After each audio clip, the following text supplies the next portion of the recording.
അസ്സലാമു അലൈക്കും വറഹ്മത്തുള്ളാഹി. അൽഹംദുലില്ലാഹ് അല്ലദീ ഹദാനാ ലിഹാദാ വമാ കുന്നാ ലിനഹ്തദിയ ലൗലാ അൻ ഹദാനല്ലാഹ്. അല്ലാഹുമ്മ സ്വല്ലി അലാ മുഹമ്മദിൻ വഅലാ ആലി മുഹമ്മദ് കമാ സ്വല്ലൈത അലാ ഇബ്രാഹീം വഅലാ ആലി ഇബ്രാഹീം വബാരിക് അലാ മുഹമ്മദിൻ വഅലാ ആലി മുഹമ്മദ് കമാ ബാരക്ത അലാ ഇബ്രാഹീം വഅലാ ആലി ഇബ്രാഹീം ഇന്നക ഹമീദും മജീദ്. أعوذ بالله من الشيطان الرجيم. بسم الله الرحمن الرحيم. ربكم أعلم بما في نفوسكم إن تكونوا صالحين فإنه كان للأوابين غفورا. സ്നേഹമുള്ള സഹോദരി സഹോദരന്മാരെ, സത്യവിശ്വാസികളെ, സത്യവിശ്വാസിനികളെ, വിസ്ഡം യൂത്ത് പാലക്കാട് ജില്ലാ കമ്മിറ്റി സംഘടിപ്പിച്ചിട്ടുള്ള ഖുർആൻ സമ്മേളനം അതിൻ്റെ സമാപനത്തോട് അടുക്കുകയാണ്. മലപ്പുറം നോർത്ത് ജില്ലയുടെ ഖുർആൻ സമ്മേളനത്തിൽ പങ്കെടുത്തതിന് ശേഷമാണ് പാലക്കാട് ജില്ലയിലെ ഈ സമ്മേളനത്തിൽ പങ്കെടുക്കുവാനുള്ള ഭാഗ്യം ലഭിച്ചിരിക്കുന്നത്. അൽഹംദുലില്ലാഹ്. വളരെ നമ്മുടെ പാലക്കാട് ജില്ലയുടെ വിവിധ ഭാഗങ്ങളിൽ നിന്നും പ്രദേശങ്ങളിൽ നിന്നും ധാരാളം ആളുകളെ വിശുദ്ധ ഖുർആനിൻ്റെ പേരിൽ ഇവിടെ സംഘടിപ്പിക്കുവാൻ നമ്മുടെ പ്രവർത്തകന്മാർക്ക് സാധിച്ചിട്ടുണ്ട്. വളരെ ബുദ്ധിമുട്ടിയാണ് വാഹനങ്ങൾ പിടിച്ച് കുടുംബത്തെ കൂട്ടി നമ്മൾ ഇവിടെ കഴിച്ചു കൂട്ടുന്നത്. ഒരു സദസ്സിൽ 3 മണി മുതൽ രാത്രി 9 മണി വരെ ഇരിക്കുക എന്നത് തന്നെ വലിയൊരു ത്യാഗപ്രവൃത്തിയാണ്. ജീവിതത്തിൻ്റെ തിരക്കുകൾക്കിടയിൽ നാം കണ്ടെത്തുന്ന ഇത്തരം സമയങ്ങൾ നാളെ പരലോകത്ത് നമുക്ക് മധുരം നൽകുന്ന, പ്രതിഫലം നൽകുന്ന, സ്വർഗം നൽകുന്ന നല്ല പ്രവർത്തനങ്ങളായി അള്ളാഹു നമ്മളിൽ നിന്നും കബൂൽ ചെയ്യുമാറാവട്ടെ. സഹോദരങ്ങളെ, കുടുംബത്തെക്കുറിച്ച് സംസാരിക്കേണ്ടതുണ്ട്. ഖുർആനിനെ കുറിച്ച് സംസാരിക്കുമ്പോൾ യാതൊരു സംശയവുമില്ലാത്തൊരു കാര്യമാണ്. സാധാരണ ഈ മാനസികമായ വിഷമങ്ങളും ബുദ്ധിമുട്ടുകളുമായിട്ട് വരുന്ന ആളുകൾ എന്താണ് അവരുടെ മനസ്സിൻ്റെ താളം തെറ്റിച്ച പ്രശ്നങ്ങൾ എന്നറിയാൻ നമ്മൾ അവരോട് ജീവിതത്തിൻ്റെ എല്ലാ തലങ്ങളെക്കുറിച്ചും സാധാരണ ചോദിക്കാറുണ്ട്. കൗൺസിലിംഗ് നടത്തുന്ന, ജീവിത പ്രശ്നങ്ങൾക്ക് പരിഹാരം നിർദ്ദേശിക്കുന്ന എല്ലാവരും ചെയ്യുന്നൊരു കാര്യമാണ്. അപ്പോൾ പലപ്പോഴും ചില ജീവിതത്തിൻ്റെ ഭാഗങ്ങളിൽ നമ്മൾ പതുക്കെ തൊടുമ്പോൾ അവരുടെ കണ്ണുകളിൽ അതിൻ്റെ വികാരങ്ങളും വേദനകളും നമുക്കറിയാൻ പറ്റും. അപ്പോഴാണ് നമ്മൾ മനസ്സിലാക്കുക അതാണ് ഇദ്ദേഹത്തിൻ്റെ പ്രശ്നമെന്ന്. അതെപ്പോഴും നമ്മളത് പരിശോധിക്കുമ്പോൾ പലപ്പോഴും ആളുകളുടെ മനസ്സ് അസ്വസ്ഥമാകുന്ന ഏറ്റവും പ്രധാനപ്പെട്ട ഒരു രംഗം ഏതാണെന്ന് ചോദിച്ചാൽ നമ്മുടെ ജീവിതമാണ്. ജീവിതത്തെ തൊടുമ്പോഴാണ് നമുക്ക് വല്ലാതെ വേദനിക്കുക. ജീവിതത്തെ തൊടുന്ന സന്ദർഭങ്ങളാണ് ഒന്ന് രോഗം. നമ്മൾ എത്ര സമാധാനത്തോടു കൂടെയാണ് മുന്നോട്ട് പോകുന്നത്, എന്നാൽ നമ്മുടെ ഭക്ഷണവും ജീവിതത്തിലെ ജോലിയും ഉറക്കവും എല്ലാ സന്തോഷങ്ങളെയും തടസ്സപ്പെടുത്തുന്ന ഒരു രോഗം നമുക്ക് വന്നാൽ നമ്മൾ അസ്വസ്ഥരാകും. അതുകൊണ്ടാണ് ഭയാനകമായ ആക്സിഡന്റുകളും മേജർ സർജറികളും ഒക്കെ കഴിയുന്ന ആളുകളെ പിന്നീട് ചെറിയ മാനസിക അസ്വാസ്ഥ്യങ്ങളിൽ കാണുന്നത്. ഇനി എൻ്റെ ജീവിതം എന്താകും എന്നതിനെ കുറിച്ചുള്ള ആശങ്ക രോഗങ്ങൾ വരുമ്പോഴും. അതേപോലെ പിന്നെ സ്വാഭാവികമായും ജീവിതത്തിൽ മാനസിക പ്രതിസന്ധികളിലേക്കും പ്രത്യാഘാതങ്ങളിലേക്കും ആളുകളെ കൊണ്ടെത്തിക്കുന്ന മറ്റൊരു കാര്യമാണ് വിവാഹം. വിവാഹ ജീവിതം പരാജയപ്പെടുമ്പോൾ വല്ലാത്ത മാനസികമായ അസ്വസ്ഥതയാണ്. ധാരാളം കുടുംബിനികളുടെ മാനസിക നില തെറ്റിയതിൻ്റെ പിന്നിൽ വിവാഹ പരാജയത്തിന് കാരണമുണ്ട്. ധാരാളം ആത്മഹത്യകൾ നമ്മുടെ നാട്ടിൽ നടന്നത് കുടുംബ പരാജയങ്ങളെ കൊണ്ടാണ്, വിവാഹം വിജയിക്കാത്തത് കൊണ്ടാണ്. അതുകൊണ്ട് നമ്മുടെ മക്കളെ ഏറ്റവും അധികം മാനസികമായി നമ്മുടെ വീട്ടിലെ ഉമ്മമാർ തകർന്നു പോയത് മക്കളെ കുറിച്ചുള്ള വിഷമങ്ങളെ കൊണ്ടാണ്. എല്ലാം കുടുംബങ്ങളിലേക്കാണ് വന്നു ചേരുന്നത്. അതുകൊണ്ട് തന്നെ നമ്മുടെ കുടുംബത്തെ ഖുർആനികമാക്കുക, ഇസ്ലാമികമാക്കുക എന്നത് വളരെ പ്രധാനപ്പെട്ട ഒരു കാര്യമാണ്. നമുക്ക് എല്ലാവർക്കും അറിയാം, തേനീച്ചയെക്കുറിച്ച് നമ്മൾ കേട്ടിട്ടുണ്ട്. തേനീച്ചക്കൂടിനെ കുറിച്ച് വലിയ ഗവേഷണങ്ങളും പഠനങ്ങളും നടത്തിയിട്ടുണ്ട്. വിശുദ്ധ ഖുർആനിൽ സൂറത്തുൻ നഹ്ൽ എന്ന് പറയുന്ന ഒരു അധ്യായമുണ്ട്.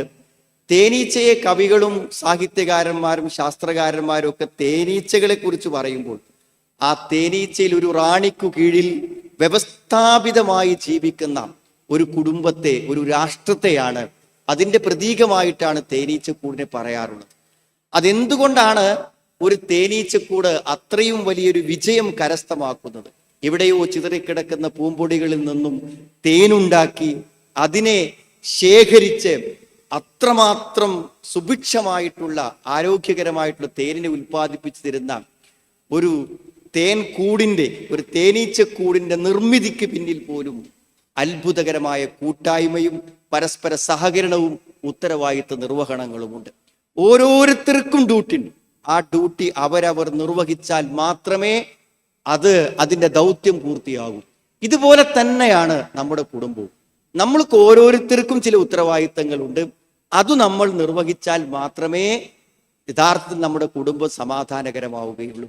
ഈ ഒരു ദിവസങ്ങൾക്ക് മുമ്പ് പെൺകുട്ടികൾ മാത്രം ഒരുമിച്ച് കൂടി ഒരു ക്യാമ്പിൽ അതിന്റെ സംഘാടകർ അവർക്ക് ഒരു ഗൂഗിൾ ഫോം കൊടുത്ത് അത് ഫില്ലപ്പ് ചെയ്യാൻ വേണ്ടി പറഞ്ഞു. ഒരു പക്ഷേ കുറെ പ്രശ്നങ്ങളും പ്രതിസന്ധികളുള്ള ആളുകളാണ് അവിടെ വന്നത് എന്ന് ഈ ഒരു കണക്കെടുപ്പിൽ, ഈ ഡാറ്റയിൽ നമുക്ക് വേണമെങ്കിൽ ഒരു ന്യായം പറയാമെങ്കിലും ഞാൻ മനസ്സിലാക്കിയോടത്തോളം 40% പെൺകുട്ടികൾ അതിൽ വിവാഹം താല്പര്യപ്പെടുന്നില്ല എന്നാണ് എഴുതിയിട്ടുള്ളത്. പുതിയ കാലം നമ്മൾ അങ്ങനെ വിസ്മരിക്കാവുന്ന ഒന്നല്ല. നിങ്ങൾ വെറുതെ ഒന്ന് ചിന്തിച്ചു നോക്കൂ. നിങ്ങൾ 21 വയസ്സോ 22 വയസ്സായ നിങ്ങളുടെ മകൾക്ക് ഒരു നല്ല വിവാഹാന്വേഷണം വന്ന് ആ വിവാഹത്തെക്കുറിച്ച് പറയുമ്പോൾ എനിക്ക് താല്പര്യമില്ല എന്ന് മകൾ പറഞ്ഞാൽ ജീവിതത്തിന്റെ താളക്രമങ്ങളെല്ലാം തെറ്റിപ്പോകും. ആ സന്ദർഭത്തിൽ നമുക്കുണ്ടാകുന്ന ഒരു വിഷമവും വേദനയും ഒരുപക്ഷെ നമ്മൾ ജീവിതത്തിൽ പ്രതീക്ഷിക്കാത്തതായിരിക്കും എന്നതാണ് വസ്തുത. മാത്രമല്ല, ചില പെൺകുട്ടികൾ അപൂർവമായിട്ടെങ്കിലും അതിൽ എഴുതിയത് എനിക്കൊരു പെണ്ണിനെ തന്നെ വിവാഹം കഴിക്കണം എന്നാണ്. ഞാൻ ഒരു ആണിനെ വിവാഹം കഴിക്കാൻ ഉദ്ദേശിക്കുന്നില്ല, ഒരു പെണ്ണിനെയാണ് വിവാഹം കഴിക്കാൻ ഉദ്ദേശിക്കുന്നത് എന്ന ലെസ്ബിയൻ മനസ്സുള്ള പെൺകുട്ടികളും ആ എഴുതിയ കൂട്ടത്തിലുണ്ട്. അതിലേറെ നമ്മളെ വേദനിച്ചത് പച്ചയായ വ്യഭിചാരങ്ങൾക്ക് വിധേയമായിട്ടുള്ള പെൺകുട്ടികളും സത്യത്തിൽ ആ കൂട്ടത്തിൽ ഉണ്ടെന്നതാണ് ഗൂഗിൾ ഫോമിൽ അപൂർവമായിട്ടെങ്കിലും മനസ്സിലാകുന്നത്. എവിടേക്കാണ് നമ്മളുടെ വീടുകൾക്കുള്ളിൽ അകത്തളങ്ങളിൽ ജീവിക്കുന്ന നമ്മുടെ മക്കൾ ചിന്തിക്കുന്നതും സഞ്ചരിക്കുന്നതും എന്ന് ഗൗരവത്തോടുകൂടെ ചർച്ച ചെയ്യേണ്ടത് ആണും പെണ്ണും വാപ്പയും ഉമ്മയും മക്കളും എല്ലാം ഇരിക്കുന്ന ഈ സദസ്സിൽ തന്നെയാണ്. ഇവിടെ ഏറ്റവും പ്രധാനം നമ്മൾ ഓരോരുത്തരും നിർവഹിക്കേണ്ട ഉത്തരവാദിത്വം നമ്മൾ ഓരോരുത്തരും നിർവഹിക്കണമെന്നതാണ് പ്രധാനം. ഇന്ന് സ്ത്രീകളുടെ മൊത്തം മനസ്സിലുള്ള ഒരാശയം എന്താണെന്ന് ചോദിച്ചാൽ, ഇസ്ലാമിൽ പെണ്ണുങ്ങൾക്ക് എന്തോ ഒരു അവഗണനയുണ്ട്, അവരോട് എന്തോ ഒരു അനീതിയുണ്ട് എന്നാണ്. അല്പം കടന്നു പറയുന്ന പെൺകുട്ടികൾ പോലുമുണ്ട്. സത്യത്തിൽ സ്വർഗത്തിൽ പോലും ആണുങ്ങൾക്ക് ഒരു പ്രത്യേക സ്ഥാനം അനുവദിച്ചോ എന്ന് പോലും നിഷേധമായ ആശയങ്ങൾ പോലും പങ്കുവെക്കുന്നവരുണ്ട്. അതേതായാലും ഇല്ല എന്ന് ഉറപ്പാണല്ലോ. സ്വർഗമെന്ന് പറഞ്ഞാൽ തന്നെ നമുക്ക് മനസ്സിലാക്കാൻ പറ്റും, വലക്കും ഫീഹാ മാ തഷ്തഹി അൻഫുസുക്കും വലക്കും ഫീഹാ മാ തദ്ഉൻ. മനസ്സ് ആഗ്രഹിക്കുന്നത് അവിടെ ഉണ്ടാകും.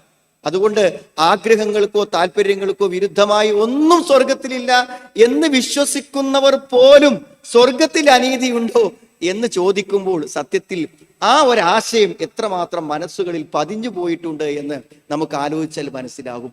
ഒരു പക്ഷേ എന്തുകൊണ്ടാണ് ഇങ്ങനെ വിവാഹം വേണ്ടെന്ന് പല പെൺകുട്ടികളും പറഞ്ഞത് എന്ന് ചോദിക്കുമ്പോൾ അതിന് ധാരാളം മറുപടികളുണ്ട്. ആ മറുപടികളിൽ ഒരു മറുപടിയാണ്, കുടുംബജീവിതം എന്നത് അത്രയും ബുദ്ധിമുട്ടാണ്, ആ ബുദ്ധിമുട്ടിന് ഞാൻ ഇല്ല എന്ന കുട്ടികൾ പറഞ്ഞു. ഇവിടെ നിന്നാണ് അവർക്ക് കുടുംബജീവിതം ബുദ്ധിമുട്ടാണെന്ന് മനസ്സിലായത്? ഇവിടെ നിന്നാണ് കുടുംബജീവിതം നരകമാണെന്ന് അവർ മനസ്സിലാക്കിയത്? ഇവിടെ നിന്നാണ്. ഒന്ന്, അവരുടെ വീട്ടിൽ നിന്നു തന്നെ, സ്വന്തം വീട്ടിൽ നിന്നു തന്നെയാണ് അവർ മനസ്സിലാക്കിയത്. നല്ലവണ്ണം ചിന്തിച്ചാലോചിക്കണം സഹോദരങ്ങളെ. കഴിഞ്ഞ ദിവസം ഈ ഒരു ക്യാമ്പ് നടക്കുന്ന സ്ഥലത്തേക്ക് വന്നെത്തിയ ദമ്പതികൾ, അവരേതോ വിദേശ നാടുകളിലുള്ളവരാണ്. അവർ ഒരു നിലക്കും ഒരു അപ്പോയിന്റ്മെന്റും ചോദിക്കാതെ വന്ന് എങ്ങനെയെങ്കിലും കാണാമെന്ന നിലക്ക് വന്നതാണ്. അവർ പറഞ്ഞത്, തമ്മിലടിച്ചും പ്രശ്നങ്ങളായും വർഷങ്ങൾ 20 കടന്നുപോയി, പക്ഷെ ഇനി പരിഹരിക്കണം. എന്തിനാ ഇനി പരിഹരിക്കണത്? ഇപ്പോ മക്കളെ ബാധിക്കാൻ തുടങ്ങി. ഒരു മകന് ചെറിയ മാനസിക പ്രശ്നങ്ങളായി, മകൾക്ക് അതിലേറെ വലിയ ബുദ്ധിമുട്ടുകളായി. ഇനി തമ്മിൽ തല്ലാതെ ജീവിക്കാൻ ഒരു വഴി കണ്ടെത്തിയേ പറ്റൂ എന്നതാണ്. നിങ്ങൾ അറിയുന്നില്ല, ഭാര്യയോട് കയർത്തു പറയുമ്പോൾ, ഭാര്യ നിങ്ങളോട് കയർത്തു പറയുമ്പോൾ, അപ്പുറത്ത് കരഞ്ഞ് കലങ്ങിയ കണ്ണുകളുമായി ഉമ്മയിരിക്കുമ്പോൾ നമ്മുടെ മക്കളുടെ മനസ്സിൽ ഭയാനകമായ ഒരു കുടുംബ ജീവിതത്തിന്റെ ചിത്രം ജനിക്കുന്നുണ്ട്. അവർ പ്രായപൂർത്തിയാകുമ്പോൾ പറയും, ഈ തല്ലിന് ഞങ്ങളില്ല എന്നവർ പറയും. അതുകൊണ്ട് പരിഹരിച്ചു തന്നെ മുന്നോട്ട് പോകണം. വെറുതെ ഉണ്ടാകുന്നതല്ല സുഹൃത്തുക്കളെ. ഇതൊക്കെ നമ്മൾ തന്നെ മനസ്സിലാക്കാതെ പെരുമാറിയാൽ പ്രശ്നങ്ങൾ ഉണ്ടാകും. എങ്ങനെയാണ് ഒരു കുടുംബത്തിൽ ജീവിക്കേണ്ടതെന്നും ഒരു കുടുംബം എത്ര മധുര മനോഹരമാണെന്നും നമ്മുടെ മക്കൾക്ക് കാണിച്ചു കൊടുക്കണമെങ്കിൽ ഇസ്ലാമികമായ ഒരു കുടുംബത്തെ കുറിച്ച് നമ്മൾ അറിയണം. വിശാലമായി പറയാനല്ല ഞാൻ, പക്ഷെ ഓരോരുത്തരും അവനവന്റെ ചുമതലകളെ കുറിച്ച് ഒരു ചെറിയ ധാരണ ഉണ്ടാവുക എന്നത് തന്നെയാണ് ഒരു നല്ല കുടുംബ ജീവിതത്തിന് ആവശ്യം. ആദ്യം ഒരു ഭർത്താവിനെ കുറിച്ച് പറയാം. ഞാനത് പറയാൻ കാരണം, സത്യത്തിൽ ഈ പെൺകുട്ടികൾക്ക് ഇങ്ങനെ ഒരു ചിന്താഗതി, ഒരു ലിബറൽ ചിന്താഗതി വന്ന് ഒരു കുടുംബ നിഷേധത്തിലേക്കൊക്കെ പോകാൻ കാരണം, സ്ത്രീക്കൊരു അവഗണനയും ഇസ്ലാമിലില്ല, ഒരവഗണനയും ഇസ്ലാമിലില്ല. ഹദീസുകളും ആയത്തുകളും വെച്ച് സ്ത്രീക്കുള്ള പരിഗണനയെ കുറിച്ച് മാത്രമേ നമുക്ക് പറയാൻ പറ്റുള്ളൂ. പക്ഷേ സ്ത്രീകൾക്കൊരു സംരക്ഷകനെ അള്ളാഹു നിശ്ചയിച്ചിട്ടുണ്ട്. എന്നും ഒരു സംരക്ഷകനുണ്ട്, ഒരു നാഥനുണ്ട് അവൾക്ക്, അവളുടെ സുരക്ഷയ്ക്ക് വേണ്ടി. ഇന്നവൾ സമ്മതം ചോദിക്കണം. ആരോട്? വാപ്പാനോട്. എന്തിനാ വാപ്പാനോട് സമ്മതം ചോദിക്കുന്നത്? അവൾ വാപ്പയുടെ സംരക്ഷണത്തിലാണ്. നാളെ ആ സമ്മതം ഭർത്താവിനോടാകുമ്പോൾ അതെങ്ങനെയാണ് അടിമത്തമാകുന്നത്? അതെങ്ങനെയാണ് സ്വാതന്ത്ര്യമില്ലായ്മയാകുന്നത്? കല്യാണം വേണ്ടെന്ന് പറഞ്ഞ മകൾ പറയുന്നത്, ഇന്ന് കല്യാണം കഴിഞ്ഞാൽ നാളെ പിന്നെ അയാളോട് ചോദിക്കണം, എവിടെ പോകണമെങ്കിലും അയാളുടെ സമ്മതം വേണം. അങ്ങനത്തെ ഒരു അടിമയാകാൻ ഞാനില്ല. അപ്പോൾ ഇന്ന് അവൾ വാപ്പയുടെ അടിമയാണോ? വാപ്പയുടെ അടിമയാണെന്ന് അവൾക്ക് തോന്നാത്തത് എന്തുകൊണ്ടാണ്? വാപ്പ സ്നേഹത്തോടുകൂടി അവളെ സംരക്ഷിക്കുന്നു, അവളുടെ എല്ലാ ആവശ്യങ്ങളും നിർവഹിച്ചു കൊടുക്കുന്നു. അതുപോലെ ഒരു ഭർത്താവ് ആവാത്തത് കൊണ്ടാണ് ഭർത്താവ് വേണ്ടെന്ന് പറയുന്നത്. സഹോദരങ്ങളെ, വിവാഹം കഴിക്കുന്നവരും വിവാഹം കഴിക്കുന്ന ആൺകുട്ടികളുടെ പിതാക്കളും എല്ലാവരും മനസ്സിലാക്കണം, വിവാഹം കഴിക്കുന്ന ഒരു ചെറുപ്പക്കാരന് വലിയ ഒരു ഉത്തരവാദിത്തമുണ്ട്. ആ ഉത്തരവാദിത്തത്തെ കുറിച്ച് അയാൾ ബോധവാനാകണം. എന്താണ് ആ ഉത്തരവാദിത്തം? ആ പെൺകുട്ടിയുടെ യഥാർത്ഥ സംരക്ഷണമാണ്. ആ സംരക്ഷണം ശരിയായി നിർവഹിക്കാമെന്നതാണ് യഥാർത്ഥത്തിൽ അയാൾ ചെയ്യുന്ന കരാർ. കഴിഞ്ഞ ദിവസം പ്രേമത്തിലകപ്പെട്ട ഒരു പെൺകുട്ടി അവസാനം അവളെ എല്ലാ നിലക്കും ശാരീരികമായി ഉപയോഗിച്ച് വ്യഭിചരിച്ച് എല്ലാ തോന്നിയാസവും ചെയ്തിട്ട് അവസാനം അവൻ അവളോട് പറഞ്ഞു, എന്റെ സുഹൃത്തിനും കൂടെ നീ ഇതൊന്ന് അനുവദിച്ചു കൊടുക്കണമെന്നാണ്. സുഹൃത്തിനും കൂടെ അനുവദിച്ചു കൊടുക്കണമെന്ന് പറഞ്ഞപ്പോഴാണ് ഇത് പ്രേമമല്ല, വിവാഹമല്ല എന്നൊക്കെ അവൾക്ക് മനസ്സിലായത്. അവളാകെ തകർന്നു പോയിട്ട് അവൾ പറയുന്ന വാക്കുകൾ എന്താണ്? അത് കേൾക്കണം. അവൾ പറയണത്, എന്റെ ജീവിതം, എന്റെ ശരീരം, എന്റെ അഭിമാനം, എന്റെ സ്വത്ത് എല്ലാം ഞാൻ ഇവര് കൊടുത്തു. അവൻ എന്നെ തേച്ച് കടന്നുപോയി. എനിക്കാ നഷ്ടം പരിഹരിക്കാൻ ഞാൻ എന്തു ചെയ്യും? അവനൊന്നും വന്നില്ലല്ലോ, എനിക്കെല്ലാം നഷ്ടപ്പെട്ടില്ലേ, ഞാൻ എങ്ങനെ അവനെ തിരിച്ചു പിടിക്കുമെന്നാണ്. അവിടെയാണ് ഒരു ചോദ്യം. തിരിച്ചു പിടിക്കാൻ മാർഗമുണ്ട്. എങ്ങനെ? നിന്നെ തൊടുന്നതിന്റെ മുമ്പ് ഉത്തരവാദിത്തപ്പെട്ട ഒരാൾ അവനെ ഏൽപ്പിച്ചു കൊടുക്കണം. നാളെ നിന്നെ വഴിയാധാരമാക്കിയാൽ ചോദിക്കാൻ ഒരാൾ വേണം. ആ ചോദിക്കാൻ ആളാണ് വാപ്പ. അതുകൊണ്ടാണ് വിവാഹം നടക്കുമ്പോൾ പെണ്ണിന്റെ സാന്നിധ്യമില്ലാതെ വാപ്പ മരുമകന്റെ കൈ പിടിച്ചുകൊണ്ട്, വരന്റെ കൈ പിടിച്ചുകൊണ്ട്, ഞാൻ നിനക്കേൽപ്പിച്ചു തന്നു അള്ളാഹുവിന്റെ നാമത്തിൽ എന്ന് പറയുന്നത്. ഈ ഒരു സംരക്ഷണ ബാധ്യത ശരിയായി നിർവഹിക്കാൻ നമ്മൾ പഠിപ്പിക്കണം. ഇന്ന് മരുമക്കൾ ചോദിക്കുന്നുണ്ട്, അമ്മായിമാനെ നോക്കാൻ ബാധ്യത ഉണ്ടോ? അമ്മായിമാനെ നോക്കാൻ ബാധ്യതയില്ലല്ലോ എന്ന് ചില മരുമക്കൾ പറയുന്നു. അമ്മായിമ്മനെ കുറിച്ച് ഇവിടെ പറഞ്ഞത്, അമ്മായിമ്മ എന്ന് പറഞ്ഞാൽ ഭർത്താവിന് മാത്രമല്ല ഉമ്മുള്ളത്, ഭാര്യക്കും ഉമ്മുണ്ടല്ലോ. ഇപ്പൊ തിരിച്ചു ചോദിക്കാം, എനിക്ക് എന്റെ ഭാര്യയുടെ ഉമ്മയെ നോക്കാൻ ബാധ്യതയുണ്ടോ? സഹോദരങ്ങളെ, അവിടെ ബാധ്യത ആർക്കാണ്? മക്കൾക്ക് മാതാപിതാക്കളെ നോക്കാനാണ് ബാധ്യത. എനിക്ക് എന്റെ ഉമ്മനെ നോക്കാൻ ബാധ്യതയുണ്ട്. എന്റെ ബാധ്യതയിൽ എന്റെ ഭാര്യ എന്നെ സഹകരിക്കും. എന്റെ ഭാര്യക്ക് അവളുടെ ഉമ്മയെയും വാപ്പയെയും നോക്കാൻ ബാധ്യതയുണ്ട്. ആ ബാധ്യതക്ക് ഞാൻ സഹകരിക്കും. ഞാൻ സഹകരിച്ചില്ലെങ്കിൽ അവൾക്ക് നോക്കാനാവില്ല. അവൾക്ക് അവളുടെ വീട്ടിൽ പോകാനും വാപ്പയെ കാണാനും ഉമ്മയെ കാണാനും എല്ലാം എന്റെ സമ്മതം വേണം. ആ ബാധ്യത പരസ്പരം നിർവഹിക്കുന്നു എന്നാണ് അവിടെ വരുന്ന അടിസ്ഥാന കാര്യം. അപ്പൊ എന്തു വേണം? അമ്മായിമ്മ പ്രശ്നത്തിന് എന്താ പരിഹാരം? ആൾക്കാർ ചോദിക്കും, അമ്മായിമ്മ പ്രശ്നത്തിന് എന്താ പരിഹാരം? അമ്മായിമ്മ പ്രശ്നമല്ലത്, അത് ഭർത്താവിന്റെ ഉത്തരവാദിത്തമില്ലായ്മയാണ്. ഞാനൊരു വിവാഹം കഴിച്ചിട്ടുണ്ടോ അവൾക്കൊരു ബുദ്ധിമുട്ടും വരാത്തൊരു ജീവിതം നൽകാൻ ഞാൻ ബാധ്യസ്ഥനാണ്. അതെങ്ങനെയാണെന്ന് ഞാൻ പഠിക്കണം. എങ്ങനെ എന്റെ ഭാര്യയ്ക്ക് എന്റെ വീട്ടിൽ സമാധാനത്തോടെ താമസിക്കാം, അതിനുള്ള വഴി ഒരുക്കേണ്ടത് ഞാനാണ്. ഇന്നും ഒരു പെൺകുട്ടി വളരെ കരഞ്ഞ് വേദനയോടെ പറയുന്നു, അവൾക്ക് ആരുമില്ല, ഉമ്മയില്ല, വാപ്പയില്ല, ആരുമില്ല. വിവാഹം കഴിച്ച വീട്ടിലൊരു സമാധാനം കിട്ടുമെന്ന് വിചാരിച്ചു, ഒരു സ്വൈരവും കൊടുക്കുന്നില്ല. 6 മാസമായപ്പോൾ പ്രശ്നമുണ്ടാക്കി ഗർഭിണിയായ അവളെ വീട്ടിൽ നിന്ന് ഇറക്കി വിട്ടു. 5 മാസം കുട്ടിക്കാകുന്നത് വരെയും തിരിച്ചു കൊണ്ടുവന്നില്ല. ഇപ്പോൾ തിരിച്ചു കൊണ്ടുവന്നിരിക്കുന്നു, പക്ഷെ അവിടെ ജീവിക്കാൻ കഴിയുന്നില്ല. എന്താണ് അവിടെ പരാജയം? അവിടെ ഉമ്മയല്ല പ്രശ്നം, അവൾക്ക് നല്ലൊരു ജീവിതവും സുരക്ഷിതത്വവും കിട്ടാനുള്ള ബാധ്യത എനിക്കുണ്ടെന്നാണ്. ഉമ്മയെ നോക്കാൻ ബാധ്യതയുള്ളത് പോലെ അള്ളാഹുവിന്റെ നാമത്തിൽ ഏറ്റെടുത്ത ഭാര്യയെ സംരക്ഷിക്കാനും എനിക്ക് ഉത്തരവാദിത്തമുണ്ട് എന്ന തിരിച്ചറിവ് പുരുഷന്മാർക്കുണ്ടാവണം. ഉമ്മനെ നോക്കാൻ ബാധ്യതയുണ്ട്, ഭാര്യയെ നോക്കാനും ബാധ്യതയുണ്ട് എന്നാണ്. അപ്പോൾ ഒരു പുരുഷൻ ഉത്തരവാദിത്തം നിർവഹിക്കണം. എല്ലാ അർത്ഥത്തിലും ഒരു പെണ്ണിന്റെ പൂർണ്ണമായ സംരക്ഷണം ഭർത്താവിന്റെ കൈകളിലാണ്. എന്ത് പ്രശ്നം വന്നാലും അതിന് പരിഹാരമുണ്ടാക്കുവാനുള്ള ബാധ്യത അയാൾക്കുണ്ട്. സുഹൃത്തുക്കൾ, അത് നിർവഹിക്കുന്നുണ്ടോ എന്ന് വിവാഹം കഴിഞ്ഞ എല്ലാവരും ഈ സമയത്തൊന്ന് സ്വന്തത്തോട് ചോദിക്കാം. എന്റെ ഭാര്യയ്ക്ക് എന്റെ കൂടെ വന്നതുകൊണ്ട് വല്ല പ്രശ്നവും ബുദ്ധിമുട്ടുണ്ടോ എന്നും ആത്മാർത്ഥമായി നമ്മൾ പരിശോധിക്കണം. അത് നമ്മുടെ ബാധ്യതയാണ്. അർരിജാലു ഖവ്വാമൂന അലൻ നിസാ എന്ന് പറഞ്ഞാൽ പുരുഷന്മാർക്ക് സ്ത്രീകളുടെ സംരക്ഷണ ബാധ്യതയുണ്ട്. എവിടെ ഒരു സ്ത്രീ കഷ്ടപ്പെടുന്നുണ്ടോ അവിടെ ഒരു പുരുഷൻ ഉത്തരവാദിയാണ്. എവിടെ ഒരു സ്ത്രീ കരയുന്നുണ്ടോ അവിടെ ഒരു പുരുഷന് ചുമതലയുണ്ട്. അത് വാപ്പയാകാം, ജ്യേഷ്ഠനാകാം, ഭർത്താവാകാം, ആരുമാകാം. ഒരു പെണ്ണിന്റെ വേദനയ്ക്ക് ഉത്തരവാദി ഒരു പുരുഷനുണ്ടായിരിക്കും. ആ പുരുഷൻ അറിയണം ഇവളുടെ വേദനയ്ക്ക് ഉത്തരവാദി ഞാനാണെന്നറിഞ്ഞാൽ ഒരു പെണ്ണും ഇവിടെ വേദനിക്കേണ്ടി വരില്ല. ഒരു പെണ്ണിനും ഞാൻ അനീതി അനുഭവപ്പെടുന്നു എന്ന് വരുന്നില്ല. ഒരു സ്ത്രീക്ക് കടമുണ്ട്, അത് അവള് മനസ്സിലാക്കണം. എന്താണ് സ്ത്രീയുടെ കടമ? ഫസ്സാലിഹാതു ഖാനിതാതുൻ ഹാഫിളാതുൻ ലിൽ ഗൈബി ബിമാ ഹഫിളല്ലാഹ്. ഫസ്സാലിഹാതു സദ്വൃത്തയായ സ്ത്രീ എന്ന് പറഞ്ഞാൽ ഖാനിതാതുൻ അനുസരണയുള്ളവളാണ്, ഭക്തിയുള്ളവളാണ്. ഒറ്റ വാക്കിൽ അള്ളാഹു രണ്ടു കാര്യങ്ങൾ. ഖാനിതാത്ത് എന്ന ഭക്തിയുണ്ട്, അത് അള്ളാഹുവിന് കാണിക്കുന്ന അനുസരണം. ഖാനിതാത്ത് അനുസരണയുള്ളവളാണെന്ന് പറയുമ്പോൾ അതാർക്കുള്ളതാണ്? ഭർത്താവിനുള്ള അനുസരണം. ഒരു വാക്കിൽ തന്നെ രണ്ടാശയങ്ങൾ.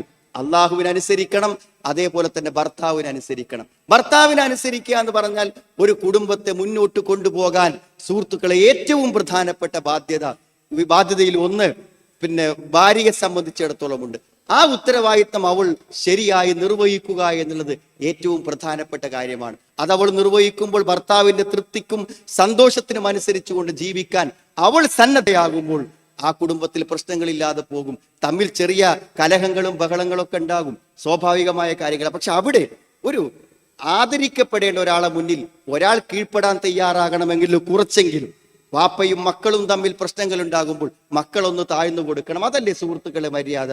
ഗുരുനാഥനും ശിഷ്യനും തമ്മിൽ ഒരു പ്രശ്നമുണ്ടാകുമ്പോൾ നമ്മൾ ബഹുമാനിക്കേണ്ടവരല്ലേ ഗുരുനാഥന്മാർ? ഒന്ന് താഴ്ന്നു കൊടുക്കാം.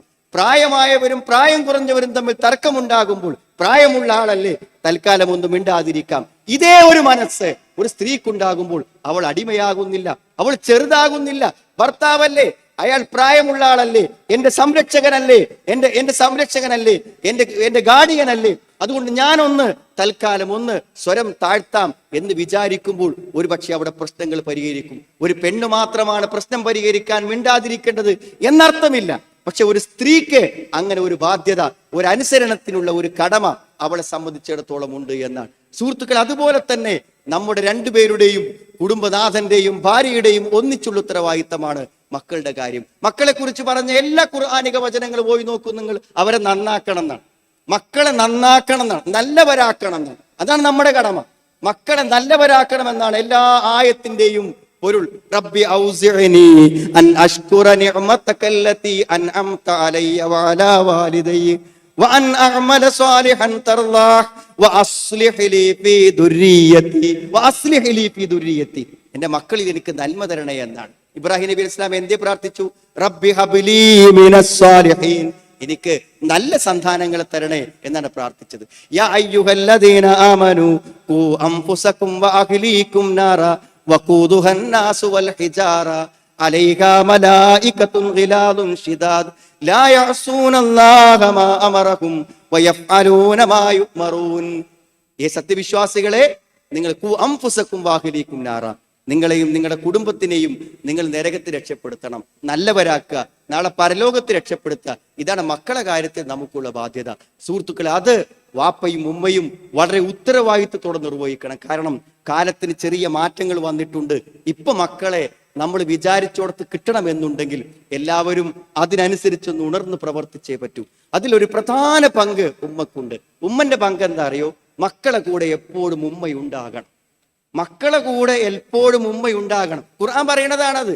ഫഹമലതുഹു ഉമ്മുഹു വഹ്നൻ അലാ വഹ്ൻ വഫിസാലുഹു ഫി അമൈൻ. പ്രയാസപ്പെട്ട് ഗർഭം ധരിച്ച് പ്രസവിച്ചു. പിന്നെ 2 വർഷത്തെ മുലകുടി. 2 വർഷത്തെ മുലകുടി അറിഞ്ഞാൽ എന്താ? മുല കൊടുക്കുന്ന ഉമ്മ ഏതെങ്കിലും ഒരു മിനിറ്റ് ഒഴിഞ്ഞു നിൽക്കാൻ പറ്റുമോ സുഹൃത്തുക്കളെ? ആ 2 കൊല്ലം ആ കുഞ്ഞിനോടൊപ്പം ഉണ്ടാകുക. ആ 2 കൊല്ലത്തെ ബന്ധം അവസാനിക്കുന്നില്ല, അത് തുടർന്നുകൊണ്ടേയിരിക്കും.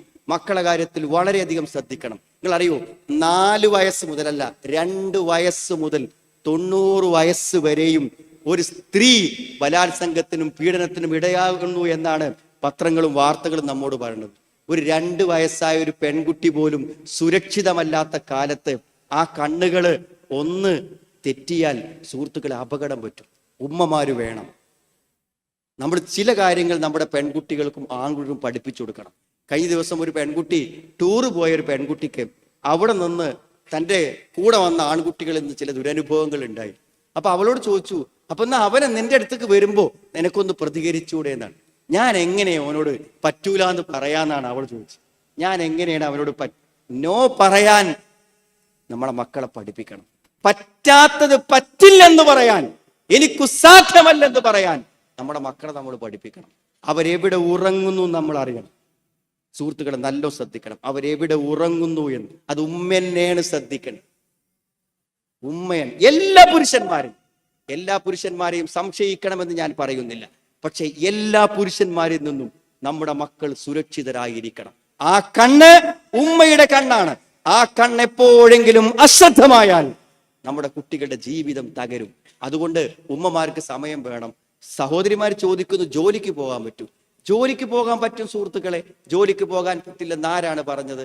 എത്രമാത്രമെന്ന് ചോദിച്ചാൽ, ഇദ്ദയിലിരിക്കുന്ന ഭർത്താവ് മരിച്ച ഇദ്ദയിലിരിക്കുന്ന സ്ത്രീ ഈത്തപ്പനത്തോട്ടം നനക്കാൻ ജോലിക്ക് പോകാൻ അനുവാദം ചോദിച്ചപ്പോൾ ജീവിത മാർഗത്തിന് വേണ്ടിയുള്ളതായതുകൊണ്ട് തന്നെ ഇദ്ദന്റെ സമയത്ത് പോലും ആ ഈത്തപ്പനത്തോട്ടം നനക്കാൻ അനുവാദം കൊടുത്ത ചരിത്രം ഇമാം മുസ്ലിം രേഖപ്പെടുത്തുന്നുണ്ട്. ജോലിക്ക് പോകണ്ടെന്ന അഭിപ്രായമില്ല. പക്ഷെ സുഹൃത്തുക്കളെ, നിങ്ങൾ ജോലിക്ക് പോകുമ്പോൾ നിങ്ങളെ കൊണ്ട് മാത്രം നിർവഹിക്കേണ്ട ജോലി തടസ്സപ്പെടുന്നുണ്ടോ എന്നതാണ് അടിസ്ഥാനം. നിങ്ങളുടെ മക്കൾ നിങ്ങൾ അശ്രദ്ധമാകുന്നുവോ? നിങ്ങളുടെ മക്കൾക്ക് നൽകേണ്ട സ്നേഹം അവർക്ക് ലഭിക്കാതെ പോകുന്നുവോ? നിങ്ങളുടെ മക്കൾക്ക് വെക്കേണ്ട സംരക്ഷണം അവർക്ക് ലഭിക്കാതെ പോകുന്നുവെങ്കിൽ അത് പരിഹരിക്കാൻ ഒരു കാലത്തും സാധ്യമല്ല. അത് കൃത്യമായി നിർവഹിക്കുന്നിടത്ത് ഉമ്മമാർ ശ്രദ്ധിക്കണം. സുഹൃത്തുക്കളെ, ഭാര്യമാരെ കുട്ടികളെ ഏൽപ്പിച്ച് ഏതിലെങ്കിലുമൊക്കെ ഇങ്ങനെ അന്തം വിട്ട് നടക്കേണ്ടവരല്ല പിതാക്കന്മാർ. നമുക്കും വലിയ ബാധ്യതയുണ്ട്.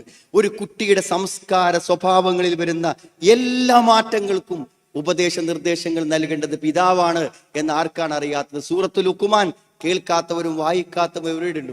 ഒരു ഉമ്മ മകൾക്ക് ഉപദേശം കൊടുത്തതോ മക്കൾക്ക് ഉപദേശം കൊടുത്തതോ എവിടെയെങ്കിലും നമ്മൾ ഖുർആനിൽ വായിക്കുന്നുണ്ടോ? എന്നാൽ ഒരു പിതാവ് കൊടുക്കുന്ന ഉപദേശം നമ്മൾ വായിക്കുന്നു. നമ്മുടെ മക്കളുടെ ജീവിതങ്ങളിൽ സ്വാധീനിക്കാനും സമയത്തിലും സന്ദർഭത്തിലും വേണ്ടത് പറഞ്ഞു കൊടുക്കാനും നമുക്ക് സമയമുണ്ട്. ചീത്ത പറയല്ല, വിമർശിക്കല്ല, കുറ്റപ്പെടുത്തല്ല.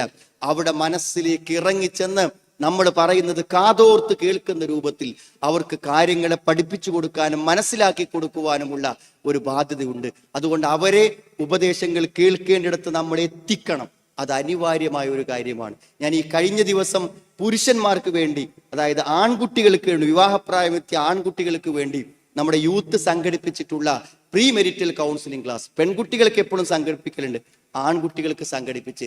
സത്യത്തിൽ അതിൽ എനിക്ക് സംസാരം ഉണ്ടായിരുന്നെങ്കിലും അവിടെ നടന്ന ചില ക്ലാസ്സുകൾ ഞാൻ കേട്ടു. അപ്പോഴാണ് എനിക്ക് മനസ്സിലായത് പെൺകുട്ടികളെക്കാളും ആവശ്യം ആൺകുട്ടികൾക്കാണ്. ഒരു പക്ഷെ ആ ക്ലാസ്സിൽ പെട്ട ഒരു കാര്യവും ഇന്ന് വിവാഹിതരായ പലർക്കും അറിയില്ലെന്നതാണ് വസ്തുത. അതാരെ പഠിപ്പിച്ചു കൊടുക്കുക?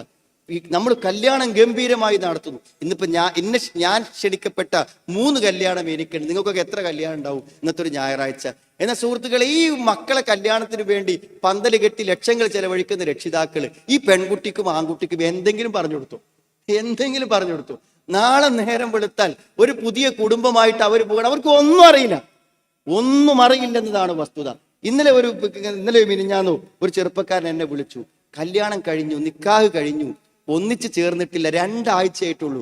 ഇപ്പൊ തന്നെ ഞാനും അവളും പ്രശ്നമായി. നിങ്ങൾ ഒന്ന് പറഞ്ഞു തരും, വിവാഹം കഴിച്ചാൽ ഒരു പുരുഷൻ എങ്ങനെയാണ് ഭാര്യയോട് പെരുമാറേണ്ടത് എന്നൊന്ന് പറഞ്ഞു തരൂ എന്ന് ചോദിച്ചിട്ട് കഴിഞ്ഞ ദിവസം ഒരു സുഹൃത്ത് വിളിച്ചത് എനിക്ക് ഓർമ്മ വരികയാണ്. നമ്മൾ സുഹൃത്തുക്കൾ അല്പം ഒന്ന് ഉണർന്ന് പ്രവർത്തിക്കണം. നമ്മുടെ നടക്കുന്ന പരിപാടിയിൽ ഒരു കുടുംബ ക്ലാസ് എന്നുള്ളതല്ല, നമ്മൾ പഠിക്കേണ്ടതും പഠിപ്പിക്കേണ്ടതുമായ കാര്യം നമ്മളെ മക്കളെ പഠിപ്പിച്ചിട്ടുണ്ടോ എന്ന് ഗൗരവത്തോടു കൂടെ നമ്മൾ ആലോചിക്കണം. അല്ലെങ്കിൽ പല അപകടങ്ങളും ബുദ്ധിമുട്ടുകളും അടുത്ത ഭാവിയിൽ നമ്മളെ മക്കളെ തേടി വരാനുണ്ട് എന്ന് നമ്മൾ മനസ്സിലാക്കണം. ഇതേപോലെ തന്നെ സുഹൃത്തുക്കളെ, നമുക്ക് നമ്മുടെ മാതാപിതാക്കളോട് കടമുണ്ട്, അതാരും വിസ്മരിക്കാൻ പാടില്ല. മാതാപിതാക്കളോട് കടമുണ്ട്. മാതാപിതാക്കളെ കുറിച്ച് പറയുമ്പോൾ എന്തേ വിശുദ്ധ ഖുർആൻ പറഞ്ഞത്? അവർക്ക് നൽകേണ്ട സ്നേഹവും സംരക്ഷണവും പരിഗണനയും എല്ലാം നമ്മൾ നൽകണമെന്നതാണ്. അതായത് നമ്മൾ എല്ലാവരും ആശങ്കപ്പെടുന്ന ഒരു കാര്യമാണ്, കുറച്ച് പ്രായമായി കഴിഞ്ഞാൽ പിന്നെ എന്തായിരിക്കും എന്നൊരു ബേജാറ് എല്ലാവർക്കും ഉണ്ട്. അവിടെ ഏക പരിഹാരം മാത്രമേ ഉള്ളൂ. കാരണം മാതാപിതാക്കൾക്ക് പ്രായമായി വരുമ്പോഴെന്ത് ചെയ്യും? നമുക്ക് കുടുംബം ഉണ്ടാവും, നമുക്ക് കുട്ടികൾ ഉണ്ടാവും, നമുക്ക് ജോലി ഉണ്ടാവും, നമുക്ക് പ്രശ്നങ്ങൾ ഉണ്ടാവും. അപ്പോൾ സ്വാഭാവികമായും നമുക്ക് അവരെ ശ്രദ്ധിക്കാൻ സമയം കിട്ടാതെ വരും.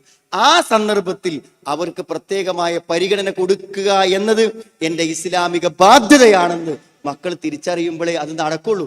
അതുകൊണ്ടാണ് വഖളാ റബ്ബുക അല്ലാ തഅബുദു ഇല്ലാ ഇയ്യാഹു വബിൽ വാലിദൈനി ഇഹ്സാന എന്ന് പറഞ്ഞ് മാതാപിതാക്കളെ സംരക്ഷിക്കുക എന്നുള്ളതും അള്ളാഹുവിനെ ആരാധിക്കുക എന്നതിന്റെ കൂടെ പറഞ്ഞത് അത് അത്രയും വലിയൊരു ബാധ്യതയായി കടമയായി ചേർത്തൊരു കാര്യമാണ്. ഈ കഴിഞ്ഞൊരു ദിവസം ഞാനിങ്ങനെ സുഹൃത്തിനോട്, നിങ്ങൾ പുതിയ വീട് വെച്ചോ എന്ന് ചോദിച്ചപ്പോൾ പുതിയ വീട് വെച്ചിട്ടുണ്ട്, എന്നിട്ട് ഇപ്പൊ എവിടെയാണ് താമസം വെച്ചപ്പോൾ തറവാട്ടിലാണ് താമസം. അപ്പൊ അതിന്റെ ഇടയ്ക്കൊന്ന് പോയി പുതിയ വീട്ടിൽ നിൽക്കും. കാരണം ഉമ്മ തറവാട്ടിലാണ്, അതുകൊണ്ട് ഉമ്മക്ക് അവിടെ നിൽക്കാനാണ് ഇഷ്ടം, അതുകൊണ്ട് ഉമ്മന്റെ കൂടെ നിൽക്കുകയാണെന്ന്. അപ്പൊ അദ്ദേഹം ആദ്യം പറഞ്ഞ വാക്ക് ഉമ്മ ഉണ്ട്, അതുകൊണ്ടാണ് ഞാൻ അവിടെ നിൽക്കുന്നത് എന്നാണ്. അപ്പൊ ഉമ്മ ഉണ്ട്, അതുകൊണ്ടാണ് അവിടെ നിൽക്കുന്നത് എന്ന് പറയുമ്പോൾ സത്യത്തിൽ ഉമ്മ ഉണ്ടായത് കൊണ്ട് ബുദ്ധിമുട്ടി നിൽക്കുകയാണോ, അതോ ഉമ്മയോടുള്ള സ്നേഹം കൊണ്ട് ഞാൻ ഉണ്ടാക്കിയ വീടും മാറ്റിവെച്ച് ഞാൻ താമസിക്കുകയാണോ എന്ന് ഏതർത്ഥമാണ് മനസ്സിലാക്കേണ്ടത് എന്ന് സ്വാഭാവികമായും അയാൾ പറഞ്ഞപ്പോൾ, അയാളുടെ വാക്കിന്റെ ശൈലി കണ്ടപ്പോൾ ചിന്തിച്ചു നോക്കി. കാരണം ഒരുപക്ഷെ ജീവിതത്തിൽ വലിയ ആഗ്രഹിച്ചൊരു വീട്ടിലേക്ക് പോകാൻ ഇന്ന് ഉമ്മയാണ് തടസ്സം എന്നൊരു പക്ഷേ മനസ്സു ചിന്തിച്ചാൽ ആ നോട്ടത്തിന് എന്തർത്ഥമാണുള്ളത്? റബ്ബുക്കും അഅലമു ബിമാ ഫീ നുഫൂസിക്കും. അള്ളാഹു മാതാപിതാക്കളുടെ കടമകളെ കുറിച്ച് പറഞ്ഞ തൊട്ടടുത്ത ആയത്ത് അതാണ് കുറച്ചും കൂടി ശ്രദ്ധയിൽ വായിക്കേണ്ടത്. റബ്ബുക്കും അഅലമു ബിമാ ഫീ നുഫൂസിക്കും. നിങ്ങളുടെ മനസ്സിലുള്ളത് അള്ളാഹു അറിയുന്നതാണ്. അതിന്റെ അർത്ഥം ആത്മാർത്ഥമായി ചെയ്താലേ അതിന് ഗുണമുള്ളൂ എന്നാണ്. ഇന്ന് മിക്കവാറും എങ്ങനെ അറിയോ, മാതാപിതാക്കളെ പ്രായമായവരെ നോക്കുന്നതിന് ഭയങ്കര കഷ്ടപ്പാടും പ്രയാസമുണ്ട്. ചെറിയ പ്രയാസമൊന്നുമല്ല സുഹൃത്തുക്കൾ, നല്ല ബുദ്ധിമുട്ടും നല്ല പ്രയാസം ഉണ്ടാകും. കാരണം അവിടെ സൗകര്യങ്ങൾക്കും അവസ്ഥകൾക്കും അനുസരിച്ചുകൊണ്ട്, പ്രായത്തിനും സമയത്തിനും അനുസരിച്ചുകൊണ്ട് അവരെ കൂടെ നിന്ന് പോവുക എന്നുള്ളത് നല്ല ബുദ്ധിമുട്ടുള്ള കാര്യമാണ്. അതുകൊണ്ട് തന്നെയാണ് സ്വർഗം തരാന്ന് പറഞ്ഞത്. വയസ്സായ ഒരു വാപ്പനും ഉമ്മനും നോക്കിയാൽ സ്വർഗം തരാന്ന് പറഞ്ഞത് അതുകൊണ്ടാണ്. ആ ബുദ്ധിമുട്ടുകളും പ്രയാസങ്ങളും എല്ലാം അനുഭവിക്കുകയും അതിന് കൂലില്ലാതാവുകയും ചെയ്യുന്നൊരവസ്ഥ സഹോദരങ്ങളെ വളരെ ഗൗരവത്തോടെ ചിന്തിക്കണം. ആ ചെയ്യുന്ന ത്യാഗപ്രവർത്തനങ്ങളാണ് ജീവിതത്തിൽ മറ്റെല്ലാ സുഖങ്ങളെയും നഷ്ടപ്പെടുത്തി ഏറ്റെടുത്തിട്ടും അത് റബ്ബുക്കും അഅലമു ബിമാ ഫീ നുഫൂസിക്കും, നിങ്ങളുടെ മനസ്സിലുള്ളത് അല്ലാഹുവിന് അറിയാം. ഇൻ തകൂനു സാലിഹീൻ, നിങ്ങൾ നല്ലവരാണെങ്കിൽ ഫഇന്നഹു കാന ലിൽ അവ്വാബീന ഗഫൂറ, നിങ്ങൾ നല്ല നിലക്ക് ചെയ്തിട്ടും എന്തെങ്കിലും അപാകതകൾ വന്നിട്ടുണ്ടെങ്കിൽ അത് അല്ലാഹു പുറത്തു തരുമെന്ന് അല്ലാഹു പറയുന്നു. പക്ഷെ മനസ്സിൽ എന്താണ്? വാപ്പനും ഉമ്മനെയും കൊണ്ട് ഞാൻ എൻ്റെ ജീവിതത്തിൽ കുടുങ്ങിപ്പോയി എന്നാണോ, അതോ വാപ്പയെയും ഉമ്മയെയും സംരക്ഷിക്കാൻ കിട്ടിയത് എൻ്റെ സൗഭാഗ്യമായി പോയി എന്നാണോ വിചാരിക്കുന്നത്? മറിച്ച് വിചാരിക്കുമ്പോൾ അധ്വാനിക്കുകയും കഷ്ടപ്പെടുകയും വേണം, അതിന്റെ പ്രതിഫലം കിട്ടാതെ പോവുകയും ചെയ്യും. സുഹൃത്തുക്കൾ, ഒരു നീയത്ത് മനസ്സുകൊണ്ട് മാറ്റുമ്പോൾ അത് പ്രതിഫലമായി മാറും. ഒരു നീയത്ത് ഇല്ലാതെ വരുമ്പോൾ അധ്വാനങ്ങൾ മുഴുവനും വെറുതെയായി പോകും. മാതാപിതാക്കളുടെ കാര്യത്തിൽ ഗൗരവത്തോടുകൂടെ നാം ചിന്തിക്കേണ്ട കാര്യങ്ങൾ അതാണ്. തീർച്ചയായും നല്ല ഒരു ദാമ്പത്യത്തെ മുന്നോട്ട് കൊണ്ടുപോകാൻ നമ്മൾ ഓരോരുത്തരും നമ്മുടെ ഉത്തരവാദിത്തങ്ങൾ നിർവഹിക്കണം. പൊതുവായി സൂചിപ്പിക്കാനുള്ള രണ്ട് കാര്യങ്ങളുണ്ട്. ഒന്ന്, കുടുംബം, മകനായാലും ഉമ്മയായാലും വാപ്പയായാലും ഭർത്താവായാലും ആരായാലും ജീവിത വിശുദ്ധിയില്ലേ നമുക്കൊരു കുടുംബത്തെ മുന്നോട്ട് കൊണ്ടുപോകാൻ പറ്റൂല. ജീവിത വിശുദ്ധിയാണ് ഏറ്റവും പ്രധാനം. ഞാൻ ഇത് വെറുതെ പറയല്ല. കഴിഞ്ഞ ദിവസം ഈ പ്രീ മെരിറ്റൽ കൗൺസിലിംഗ് ക്ലാസ്സിലെ ചെറുപ്പക്കാരോട് ക്ലാസ് എടുത്തപ്പോൾ ഞങ്ങൾ പറഞ്ഞൊരു പ്രധാനപ്പെട്ട കാര്യമാണ്, നിങ്ങൾ എന്തെങ്കിലും തോന്നിയാസം ഉണ്ടെങ്കിൽ അത് നിർത്തിച്ചോളി, അല്ലെങ്കിൽ കല്യാണം കഴിഞ്ഞാൽ അത് പൊളി, യാതൊരു സംശയവും വേണം. സത്യത്തിൽ പല ചെറുപ്പക്കാരും വിവാഹത്തിൽ പരാജയപ്പെട്ടത് എന്തുകൊണ്ടാണ്? നിങ്ങൾ വിവാഹത്തിന്റെ മുമ്പ് ചില ദുശ്ശീലങ്ങൾ ഉണ്ടാവും. ചിലപ്പോൾ അവർ ലഹരി ഉപയോഗിക്കുന്നുണ്ടാവും, ആരും കണ്ടുപിടിച്ചില്ല, വാപ്പക്കും ഉമ്മക്കും ആർക്കും കണ്ടുപിടിക്കാൻ പറ്റിയിട്ടുണ്ടാവില്ല. പക്ഷെ കല്യാണം കഴിച്ചാൽ അത് അവള് കണ്ടുപിടിക്കും. ചിലപ്പോൾ അശ്ലീല സൈറ്റുകൾ കാണുന്നുണ്ടായിരിക്കും, ആരും അറിയണില്ല, വാപ്പ അറിയില്ല, ഉമ്മ അറിയില്ല, സുഹൃത്തുക്കൾ അറിയണില്ല, പക്ഷെ ഭാര്യ അറിയും. ഭാര്യ അത് കണ്ടുപിടിക്കും. 3 മാസം എന്താണ് നല്ല സംസാരവും കാര്യങ്ങളൊക്കെ, പക്ഷെ ശാരീരികമായി ഒരു നിലക്കുള്ള ബന്ധങ്ങൾക്കും അയാൾ ശ്രമിക്കുന്നില്ല. എന്തിപ്പോ ഇയാൾക്ക് പറ്റിപ്പോയി എന്ന് അവൾ കുറെ ആലോചിച്ചു. അവൾക്കൊരു പിടുത്തം കിട്ടിയില്ല. ഒരു പെൺകുട്ടിയല്ലേ, വിവാഹം കഴിഞ്ഞു വന്ന് അവൾക്ക് എന്താ അറിയാൻ പറ്റും? 3 മാസം വരെ അവൾ ക്ഷമിച്ചു. ഇനി എന്തെങ്കിലും ഒരു പുരുഷന്റെ കൂടെ 3 മാസം കടന്നിട്ടും അയാളെ സംബന്ധിച്ചിടത്തോളം യാതൊരു വികാരവുമോ എന്തെങ്കിലും ഒരു കൈ പോലും ദേഹത്തേക്ക് എടുത്തു വെക്കണമെന്ന് അയാൾക്ക് തോന്നുന്നില്ല. ഒന്ന് പരിശോധിക്കാമെന്ന് തീരുമാനിച്ചു. മെല്ലെ അയാൾ ചിലപ്പോഴൊക്കെ അടച്ചിടുന്ന റൂമിലേക്ക് അവളൊന്ന് തള്ളി തുറന്ന് കയറി നോക്കി. ഒന്നുമില്ല, നല്ലൊരു തിയേറ്റർ റൂമിൽ ഉണ്ടാക്കിയിട്ട് എന്ത് ചെയ്യാണ്, എല്ലാ പോൺ സൈറ്റിൽ അശ്ലീലങ്ങൾ കണ്ടുകൊണ്ടിരിക്കുകയാണ്. അത് ഇപ്പൊ തുടങ്ങിയതല്ല, അയാൾ 14 വയസ്സ് തുടങ്ങിയതാണ്. പക്ഷെ കല്യാണം കഴിഞ്ഞിട്ട് ഒരു 3 മാസമൊക്കെ പിടിച്ചിന്ന് ഇതിനപ്പുറം കഴിയൂല. എന്ത് തോന്നിയാസങ്ങളുണ്ടോ അത് പുറത്തു വരും. നിങ്ങൾ ആരാ വിചാരിക്കും സുഹൃത്തുക്കളെ? അശ്ലീലമായി ഏതെങ്കിലും പെണ്ണിന് നിങ്ങൾ മെസ്സേജ് അയക്കുന്നുണ്ടെങ്കിൽ അത് നിങ്ങളുടെ ഭാര്യക്ക് അറിയാം. അവൾ എന്തേ പറയാത്തതെന്നറിയോ? അവളെന്താ പറയാത്തത്? നമ്മൾ തമ്മിൽ ഒരു മറയുണ്ടല്ലോ, പറയുമ്പോൾ അത് പൊളിയും.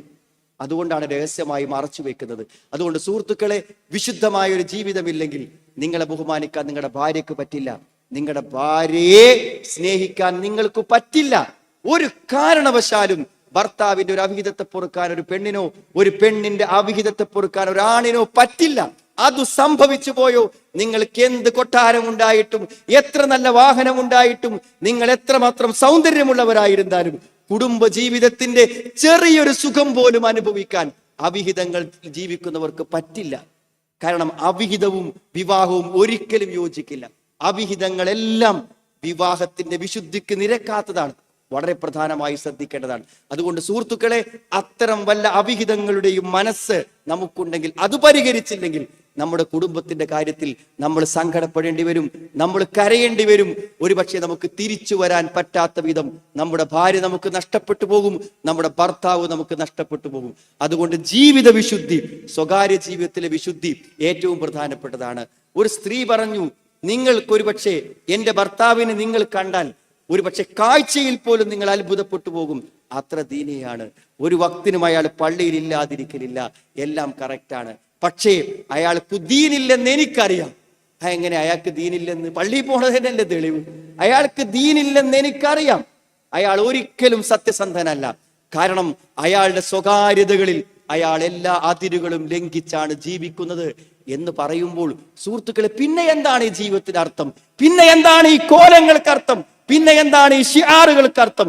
അതുകൊണ്ട് നമ്മുടെ സ്വകാര്യതകളിൽ സംഭവിക്കുന്ന ചോർച്ചകളെ പരിഹരിച്ചെങ്കിൽ മാത്രമേ ഭദ്രമായൊരു കുടുംബജീവൻ നമുക്ക് സാധ്യമാകൂ. അതിവിടെ മാത്രമല്ല, നിങ്ങളുടെ മക്കൾക്ക് എന്തെങ്കിലും സ്വകാര്യമായ അവിഹിതങ്ങൾ ഉണ്ടെങ്കിലോ സുഹൃത്തുക്കളെ, നല്ലൊരു വിവാഹം അവർക്ക് നടക്കൂലല്ലോ. നിങ്ങളുടെ മകളോട് നിങ്ങൾ പറയുമ്പോൾ അവൾ പറയും, എനിക്കൊരാളുണ്ട്, അത് നടത്തുകയാണെങ്കിൽ നടത്തിക്കോളൂ അറിയും. ആൺകുട്ടികൾക്കാണെങ്കിലും അങ്ങനെ തന്നെ.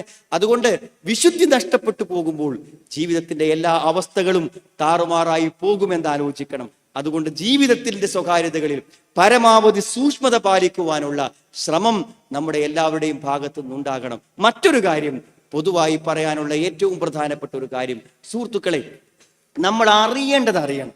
ആൾക്കാർ പറയും, ഞാൻ QHLS പോകുന്നുണ്ടല്ലോ, അല്ലെങ്കിൽ ഞാൻ വിജ്ഞാനവേദി പങ്കെടുക്കുന്നുണ്ടല്ലോ, ഖുർആൻ സമ്മേളനത്തിന് വന്നല്ലോ, അതൊക്കെ നമ്മൾ നല്ല തന്നെയാണ്. പക്ഷെ നിങ്ങൾ എന്താണോ പഠിക്കേണ്ടത് അത് നമ്മൾ പഠിക്കണം, അത് നമ്മൾ അറിയണം.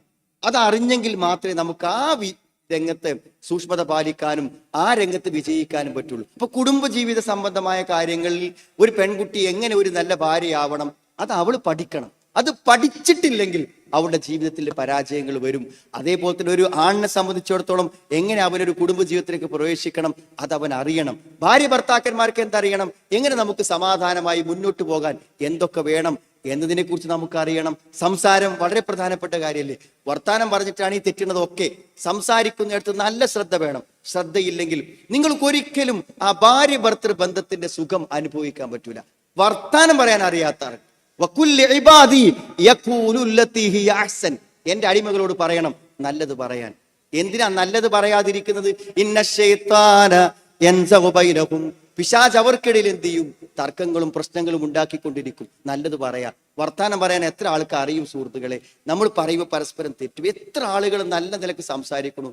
പക്ഷേ നമ്മൾ വീട്ടിൽ ഒന്നിച്ചു ചേരുമ്പോൾ ഭാര്യക്കും ഭർത്താവിനും ഒരു നല്ല വൈകാരികമാവാതെ നല്ല നിലക്കൊരു സംസാരം പരസ്പരം സംസാരിക്കാൻ പലർക്കും കഴിയുന്നില്ല. അതിന് നമ്മൾ പഠിക്കണം. കാരണം എന്താ അറിയും, ഒരാണ് പെണ്ണിനോട് പറയുമ്പോൾ കിട്ടുന്ന സന്തോഷവും സമാധാനവും ആരോട് പറഞ്ഞാലും ഉണ്ടാവില്ല. അത് ഏതെങ്കിലും പെണ്ണിനോട് പറഞ്ഞാണ്ടാവല്ലോ, ഉമ്മാനോട് പറഞ്ഞാലോ അല്ലെങ്കിൽ വാപ്പാനോട് പറഞ്ഞാലോ ഒന്നും ഉണ്ടാവില്ല. അത് ഭർത്താവിനോട് ഭാര്യ പറയുമ്പോഴും ഭാര്യ ഭർത്താവിനോട് പറയുമ്പോഴും ഉണ്ടാവുള്ളൂ. അതല്ലേ ഇവിടെ ഓതിയ ആയത്തിൽ തസ്കുനു ഇലൈകാണ്. ജീവിതത്തിന്റെ എല്ലാ പ്രശ്നങ്ങൾക്കുള്ള പരിഹാരം തരും. എന്റെ വിഷമൊക്കെ എന്റെ ഭാര്യനോട് പറയാ, ഭാര്യന്റെ വിഷമൊക്കെ എന്നോട് പറയാന്നില്ല. ഇത് നടക്കാത്ത ഒരു കുടുംബത്തിൽ സമാധാനം ഉണ്ടാവില്ല. ഒരു കൗൺസിലിങ്ങും വേണ്ട. നിങ്ങളുടെ വീട്ടിൽ സമാധാനം വരാൻ, നിങ്ങളുടെ മുഴുവൻ വിഷമവും കേൾക്കാൻ നിങ്ങളുടെ ഭാര്യക്ക് പറ്റിയാൽ മതി. അവളുടെ എല്ലാ സങ്കടങ്ങളും കേൾക്കാൻ നിങ്ങൾക്ക് പറ്റിയാൽ മതി. എന്തിനാണ് സ്വന്തം ഭർത്താവ് കൂടെ ഉണ്ടാകുമ്പോൾ അവളുടെ വിഷമങ്ങളും വേദനകളും അവളുടെ അമ്മാനോടോ വാപ്പാനോടോ അല്ലെങ്കിൽ ഒരു കൗൺസിലറോടോ പറയേണ്ട കാര്യം എന്താണ്? അവൾക്ക് അതെല്ലാം കണ്ണുനീരോടെ തുറന്നു പറയാൻ ഭർത്താവിൽ അവസരമില്ല. ഭർത്താവിന് പറയേണ്ടത് കേൾക്കാൻ ഭാര്യക്ക് അവസരമില്ല. സുഹൃത്തുക്കൾ, അല്ല നമുക്ക് മനസ്സമാധാനത്തിൽ ഈ ജീവിതത്തിലെ മുഴുവൻ പ്രശ്നങ്ങൾ അറിയുന്ന പടച്ചോൻ നമുക്ക് വിഷയങ്ങൾ നമ്മുടെ ജീവിതത്തെ ബാധിച്ച് മനസ്സിന്റെ താളം തെറ്റാതിരിക്കാൻ സമാധാനത്തിനാണ് അള്ളാഹു ആണിനെയും പെണ്ണിനെയും സൃഷ്ടിച്ചത്.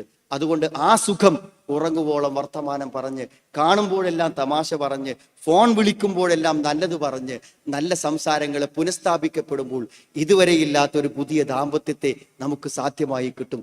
നല്ല പ്രാർത്ഥന ജീവിതത്തിൽ എപ്പോഴും സുഹൃത്തുക്കളെ ഈ രംഗത്ത് വേണം. ആത്മാർത്ഥമായി നല്ലൊരു കുടുംബ ജീവിതത്തിന് നമ്മൾ പ്രാർത്ഥിക്കണം. ഏത് സമയത്തും താളം തെറ്റിപ്പോകാവുന്നതാണ് കുടുംബമെന്ന് നമ്മൾ അറിയാം. ശരിയായ ഇസ്ലാമിക അറിവിലൂടെ നമുക്കൊരു നല്ല കുടുംബത്തെ വാർത്തെടുക്കാൻ കഴിയും. ഞാൻ ദീർഘിപ്പിക്കുന്നില്ല. ഞാൻ നേരത്തെ പറഞ്ഞ ഡാറ്റ നിങ്ങളുടെ മനസ്സിൽ വേണം. നമ്മുടെ കുട്ടികൾക്ക് പെട്ടെന്ന് മാനസികമായ മാറ്റം വന്നുകൊണ്ടിരിക്കുകയാണ്. നിങ്ങൾക്ക് അറിയാം, 3 വയസ്സും 4 വയസ്സുമായൊക്കെ നമ്മുടെ കുട്ടികൾ സംസാരിക്കുന്നത് കേട്ടാൽ ഇവർക്കൊക്കെ ഇങ്ങനെയൊക്കെ സംസാരിക്കാൻ പറ്റുമെന്ന് നമ്മൾ ആലോചിക്കും. കാരണം അത്രമാത്രമാണ്. ഒരു പക്ഷെ 18, 20, 30 കൊല്ലം കൊണ്ട് നമ്മൾ ആർജിച്ചെടുത്ത പക്വതയും വിവേകവും എല്ലാം ഇന്നൊരു ചെറിയ കുട്ടിക്കുണ്ടാവുന്നുണ്ട്. കാരണം അത്രമാത്രം മാധ്യമങ്ങളും സംസാരങ്ങളും അതേപോലെ തന്നെ വിവരങ്ങളും നമുക്ക് പരസ്പരം കിട്ടിക്കൊണ്ടിരിക്കുന്നുണ്ട്. അതുകൊണ്ട് തന്നെ എല്ലാ വേണ്ടാത്തരങ്ങളും കുട്ടികൾക്ക് കിട്ടാനുള്ള അവസരമുള്ളത് കൊണ്ട് തന്നെ നല്ലത് കിട്ടാനുള്ള അവസരം ബോധപൂർവം നമ്മൾ ഉണ്ടാക്കിയില്ലെങ്കിൽ നമ്മുടെ കുട്ടികൾ ഇന്നത്തെ ഈ ഒഴുക്കിൽ നമുക്ക് നഷ്ടപ്പെട്ടു പോകുമെന്ന തിരിച്ചറിവ് നമുക്കുണ്ടാവേണ്ടതുണ്ട്. ഞാൻ ദീർഘിച്ച് പറയുന്നില്ല സുഹൃത്തുക്കളെ. നമ്മുടെ ഈ വിസ്ഡം ഇസ്ലാമിക് ഓർഗനൈസേഷൻ ഏറ്റവും നല്ല വൈവിധ്യങ്ങളായ പ്രവർത്തനങ്ങളുമായി മുന്നോട്ട് പോവുകയാണ്. അതിന്റെ ഭാഗമാണ് ഖുർആൻ സമ്മേളനം. നമ്മുടെ കുടുംബ ഫാമിലി കോൺഫറൻസ് ഇവിടെ അനൗൺസ് ചെയ്തിട്ടുണ്ട്. നമ്മുടെ പ്രദേശങ്ങളിലും പരിസരങ്ങളിലും നടക്കുന്ന എല്ലാ പ്രോഗ്രാമുകളിലും പരിപാടികളിലും നമ്മുടെ വ്യത്യസ്ത പ്രബോധന ലക്ഷ്യങ്ങൾക്ക് വേണ്ടിയാണ് അത് സംഘടിപ്പിക്കപ്പെടുന്നത്. അതെല്ലാം നിങ്ങളുടെ സാന്നിധ്യം ഉണ്ടാവണം. ഈ അടുത്ത 31-ാം തീയതി പെരിന്തൽമണ്ണയിൽ ഫൈസൽ മൗലയുടെ വിശാലമായ ഒരു പരിപാടി നമ്മൾ പൊതുവായി സംഘടിപ്പിക്കുന്നതിന് പെരിന്തൽമണ്ണ ടൗണിൽ സാധിക്കുന്ന ആളുകൾ അവിടെയും എത്തിച്ചേരണമെന്ന് ഈ സന്ദർഭത്തിൽ ഓർമ്മപ്പെടുത്തുകയാണ്.